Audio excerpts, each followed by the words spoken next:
Olha, eu preciso fazer um desabafo nesse momento.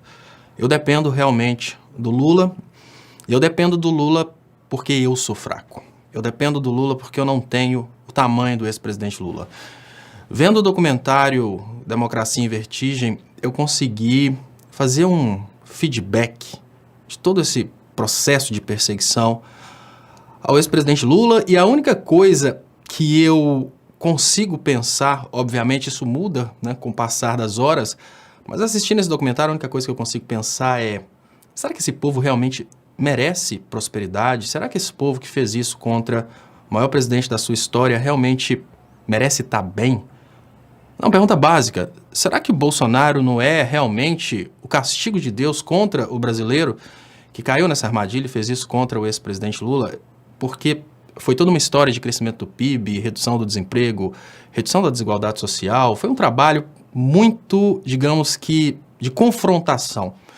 O Lula teve coragem de confrontar os banqueiros. E olha, se você pergunta para 99% da população brasileira, esses 99% vão querer, obviamente, ser amigo do patrão. Isso porque, normalmente, as pessoas confrontam o patrão, mas com uma vontade muito grande de ser amigo do patrão. Dói, eu sei, dói escutar isso. Somos seres humanos, a nossa tendência natural é querer subir na escala social, nossa tendência natural é querer estar próximo, às vezes, da elite. É exatamente isso que é utilizado contra a gente, né? Na hora que a gente tem aquela ideia de que se a gente falar mal do PT, a gente está se aproximando do pobre, se distanciando dos ricos. Isso foi utilizado de uma forma bastante, né, forte nessas últimas eleições. E eu faço uma reflexão: o que fez o Lula deixar de ficar com os banqueiros para ficar com o povo? É uma personalidade muito forte, uma personalidade que talvez 99% da população não tenha. Eu não estou querendo dizer que 99% da população é contra Lula. O que eu quero dizer, e eu garanto, é que 99% da população não teria tido a postura do ex-presidente Lula de deixar de ficar com os banqueiros, com os ricos, para se posicionar a favor dos trabalhadores. Isso porque o Lula conseguiu governar todo esse tempo sem tirar um direito trabalhista, sem tirar direito previdenciário, e sempre mantendo esse acordo de classes, sempre respeitando os trabalhadores e promovendo uma forma de desenvolvimento dos empregados, dos empresários, sem precisar de prejudicar os trabalhadores. E aí chega esse momento desse oba-oba da imprensa, atacando o ex-presidente Lula, e os trabalhadores, lógico que não foram todos, mas grande parte dos trabalhadores, grande parte de empresários que cresceram por causa do ex-presidente Lula, simplesmente viram as costas para um presidente que trabalhou por 8 anos fazendo um trabalho fantástico, por causa de um grupinho de mídia, por causa de teorias vindas dos Estados Unidos, por causa de toda uma manipulação de alguns procuradores e alguns juízes que, olha, sinceramente, talvez nunca tenham tido contato com o pobre. É isso que eu estou falando mesmo. Muitos procuradores e muitos juízes no Brasil, eles crescem num apartamento de luxo, recebendo ali o leitinho, né, recebendo a comidinha deles no horário certinho para que eles possam estudar para passar nos concursos. A gente sabe disso. Eles nunca tiveram contato com o pobre, não sabem o que é governar para pobre, e a população brasileira nem sabe como é que funciona, né, o processo legislativo, o que é necessário, às vezes, fazer para conseguir aprovar dentro do Congresso uma lei que vai beneficiar o povo. Mas essa população que não sabe nada de processo legislativo, que não sabe nada de nada, ela realmente preferiu, mesmo sem saber absolutamente nada de nada, ela preferiu ficar do lado de um grupinho de mídia e de um lado de um grupo de procuradores, que agora a gente não precisa nem dizer o que são, né, e alguns juízes que estão aí também expostos, e contra o ex-presidente que veio da pobreza e conseguiu, obviamente, fazer a melhoria de vida dos pobres, talvez a maior melhoria de vida dos pobres na história da América Latina, porque uma coisa semelhante ao que aconteceu no Brasil só aconteceu na China. Mas enfim, mesmo depois de tudo isso, o Lula é abandonado pela população e continua abandonado, porque a gente não vê, a gente vê movimentos, sim, pró-Lula, que cresce sim o tamanho do Lula, mas a gente não consegue ver o engajamento para tirar o Lula da cadeia suficiente para tirar o Lula da cadeia. Esse cara é abandonado pela população e esse cara é preso num processo que quase todo mundo sabe que foi um processo fajuto, e ele continua preso e tá por isso mesmo.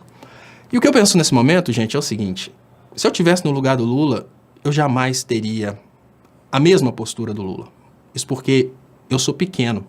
Perto do Lula, eu sou muito fraco, muito pequeno, e jamais eu conseguiria ter esse pensamento que ele tem hoje preso, de sair da cadeia e governar de novo para o povo todo. Porque é muito difícil. Para vocês terem uma ideia, o atual presidente da República, ele nunca foi prejudicado pela esquerda. A esquerda nunca conseguiu colocar esse cara na cadeia. A esquerda que ele tanto critica nunca conseguiu fazer nada diretamente contra ele. Olha, muito pelo contrário. O cara tá tão bem em termos de controle do poder judiciário e tal, que os processos contra ele nem chegam a ser investigados.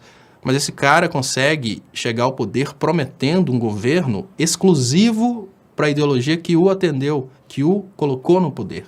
Esse cara consegue ir contra leis que são insignificantes sob o aspecto de impacto financeiro, como, por exemplo, qual a vantagem desse cara lutar contra direitos dos homossexuais? Qual a vantagem dele toda hora ficar dando picadas racistas para poder criar esse ambiente? Ele não precisava fazer isso. Ou seja, o cara veio de uma realidade completamente diferente, o cara nunca teve que lutar contra a esquerda para conseguir o que ele quer, mas mesmo assim esse cara tem um ódio da esquerda e ele quer governar só para o grupo dele, ele quer governar só para quem votou nele, ele quer governar só para quem apoiou a candidatura dele. O Lula não. A ideia do Lula é sair da cadeia e governar para todos e fazer o Brasil próspero novamente.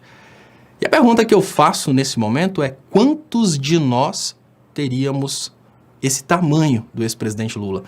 Porque quando eu vejo a retrospectiva de tudo o que aconteceu, e eu vejo que o maior erro não foi de um poder judiciário corrompido em conluio com um Ministério Público prender o ex-presidente da República para abrir caminho para o PSDB. O maior erro foi do povo entrar no meio disso. E agora eu falo com vocês, de todos que participaram dessa bagunça, todos que foram vítimas dessa bagunça, quem está pagando é só o povo.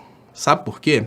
Porque os políticos de esquerda, eles continuam lá, com exceção do Lula que está preso, o resto está de boa. Alguns perderam o mandato, alguns. Olha, Lula e Dilma foram diretamente afetados. Tem lá deputado do PT, maior bancada da Câmara. Praticamente no Brasil inteiro, o PT está bem demais, está com expectativa muito grande de chegar ao poder. Os comentaristas de internet, os jornalistas, estão bombando. Afinal de contas, principalmente os da esquerda, falaram sobre isso todo o tempo. E o alcance agora está aumentando, porque agora as teorias estão chegando aí. Até a Band agora abraça a teoria de que a Lava Jato quebrou o Brasil. E aí eu falo sinceramente, quem está pagando por essa lambança é o povo que virou as costas para o ex-presidente Lula e abraçou essa palhaçada, esse oba-oba. É o dono do supermercado da cidade que perdeu os clientes porque os clientes estão desempregados. Quem está pagando é exatamente esse povo que abraçou isso. E não os políticos que foram diretamente atacados. Com exceção do ex-presidente Lula, que eu considero que nesse momento ele se sente mais seguro na cadeia do que indo para casa, eu considero isso, é o ponto de vista que eu tenho. Com exceção dele, olha, o resto da esquerda política está de boa demais, está muito tranquila. Com dinheiro, né? Aqui eu sou de Minas, os professores em Minas pirraçaram o Pimentel, não reelegendo o Pimentel. Será que o Pimentel queria mesmo ser reeleito num Brasil quebrado desse para não conseguir fazer absolutamente nada? Ele está bem. Obviamente é um cara rico, muito mais rico que eu, muito mais rico que você, muito mais rico que 99,99999% da esquerda, e mesmo assim tem gente que acha que ele foi prejudicado. Como assim ele foi prejudicado porque perdeu o mandato? Não, quem está sendo prejudicado é o povo trabalhador. Quem está sendo prejudicado é quem não tem emprego. Ou quem está empregado ganhando 30% do que ganhava antes. É quem não vende. Quem tem um comércio e não consegue vender. Esse cara está sendo prejudicado. E é esse cara que entrou no oba-oba do fora Dilma, Lula preso, é esse cara. Principalmente a classe média, os donos de empresas como supermercados, lojas de roupa. Esses aí estão fechando as lojas, porque o povo está desempregado. Para quem que eles vão vender? E a pergunta que eu me faço é muito simples. Será que vale a pena lutar por esse povo? Será que vale a pena perdoar esse povo que fez isso com o ex-presidente Lula? Será que vale a pena lutar para que o Brasil volte a ser o Brasil de antes? Que as pessoas tenham emprego e que essas pessoas que fizeram isso voltem a ganhar dinheiro? Olha, eu tenho dúvidas a respeito disso. Lógico, as dúvidas elas acabam diminuindo e eu volto para minha luta do dia a dia. Mas o Lula não tem dúvidas a respeito disso. O cara que foi colocado na cadeia, que teve a esposa exterminada, ele não tem dúvidas que ele quer voltar e quer colocar o Brasil próspero. E dentro das minhas dúvidas eu falo, Olha, eu preciso do Lula porque eu sou pequeno e ele é gigante. Eu preciso do Lula porque eu não tenho essa inteligência emocional do Lula de simplesmente olhar para um povo hipócrita como o brasileiro e pensar, não interessa, eu vou perdoá-los porque eles não sabem o que fazem, porque afinal de contas quem é maior que é Deus já perdoou antes mesmo deles fazerem a idiotice deles. Então eu vou perdoá-los e vou continuar lutando por eles que me colocaram na cadeia. Eu não tenho essa grandiosidade do ex-presidente Lula e é por isso que eu faço esse desabafo. Eu luto pela liberdade dele, eu luto para crescer a popularidade dele ainda mais, eu luto para que o povo entenda a injustiça que foi cometida contra ele. É porque eu preciso dele, porque eu não sou grande como ele. E eu sei que dificilmente a presidência da República vai receber um presidente grande como esse presidente Lula, capaz de chegar lá, esquecer toda a injustiça que foi feita contra ele e conseguir, ao contrário do atual presidente, que quer governar só para os seus eleitores, conseguir governar para todos os brasileiros, porque se você não governa para todos os brasileiros, não tem crescimento econômico. Então, se você governa para uma parte só, essa parte acaba prejudicada, porque você está destruindo o sistema. Então, muito obrigado, ex-presidente Lula, por ser aquilo que o Brasil precisa, porque o senhor é exatamente aquilo que o Brasil não é. É grande. Porque esse Brasil que te colocou na cadeia e te mantém na cadeia é muito pequeno. Não fica com raiva de mim, porque talvez você está no 1% que eu falei. Você que está me escutando e às vezes ficou magoado. Talvez você está entre os 1% que eu falei que teriam a grandiosidade do ex-presidente Lula, mas uma certeza eu tenho. Mais de 99% não teria essa grandiosidade. Eu tenho certeza que dificilmente eu seria grande como Lula. Muito obrigado e até mais.